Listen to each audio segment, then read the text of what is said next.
to 1 gigabyte per second for an extra $10 and no service technician fees at no cost to members. We had our lawyer there grilling the cable rep to make sure they honor their commitment to improving the fiber lines in our neighborhood and setting up performance and quality benchmarks, or else we would find another cable company in the future.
Bluetooth connected.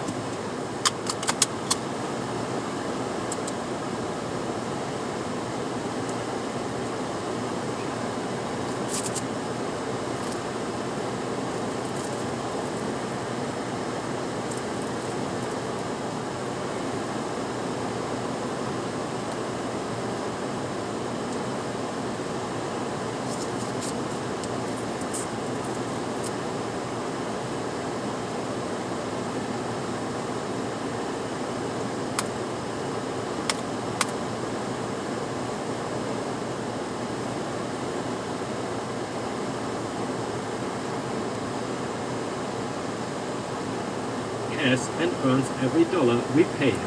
Our trash and recycling are picked up twice a week by friendly trash crews, and the managers are not going around assessing fines all day because our HOA is properly funded, and it is exactly what an HOA is supposed to be, because everyone that lives here takes the HOA stuff seriously. My wife and I lived in multiple areas with evil HOAs, and we lucked out with our current place. That's at least a positive example for a good HOA, because I saw some people in the comments mention that it is kind of bizarre that seemingly every single HOA that is talked about on the internet is apparently evil.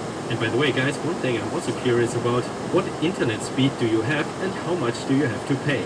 Here where I live, we pay around 45 euros, which is around, let's say, $50 for 100 Mbit per second download speed.